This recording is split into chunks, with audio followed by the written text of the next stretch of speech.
প্রেমের টানে সদ্য বিবাহিত ভাগ্নিকে নিয়ে মামা পালিয়ে যাওয়ার খবর পাওয়া গেছে। 12 সেপ্টেম্বর সদ্য বিবাহিত ভাগ্নিকে নিয়ে উধাও হওয়ার ঘটনা ঘটেছে। মেয়ে নিখোঁজের ঘটনায় বাবা আব্দুল মান্নান সেপ্টেম্বর দুলারহাট থানায় সাধারণ ডায়েরিও করেছেন।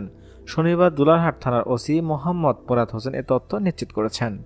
জানা যায়, দুলারহাট থানার নোরাবাদ ইউনিয়ন 3 নং ওয়ার্ড আব্দুল মান্নানের মেয়ে তাইয়েবার সাথে গত 15 আগস্ট আহমদপুর ইউনিয়নের মোস্তফা পণ্ডিতের ছেলে মোহাম্মদ সাইমুদ্দিনের সাথে পারিবারিকভাবে বিয়ে হয়। বিয়ের পর সে বাবার বাড়িতে ছিল।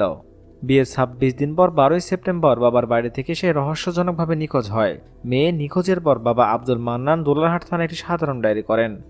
মেয়ের বাবা আব্দুল মান্নান জানান, নীলকলম ইউনিয়ন 6 নং ওয়ার্ডের খলিল ব্যাপারীর ছেলে মোহাম্মদ প্রিন্স রানা তার সদ্য বিবাহিত মেয়ে তাইয়েবাকে ফুসলিয়ে উধাও হয়ে যান। সদ্য বিবাহিত মেয়েকে খুঁজে না পেয়ে 15 সেপ্টেম্বর থানায় একটি ডায়েরি করেন তিনি।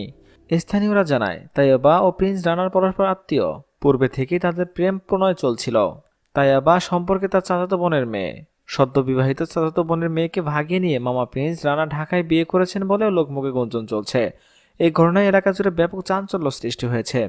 দুলারহাট থানার অফিসার ইনচার্জ মোহাম্মদ মুরাদ হোসেন জানান, মেয়ে নিখোঁজের ঘটনায় মেয়ের বাবা আব্দুল মান্নান থানায় সাধারণ ডায়েরি করেছেন। প্রযুক্তির মাধ্যমে মেয়েটির অবস্থান শনাক্তের চেষ্টা চলছে।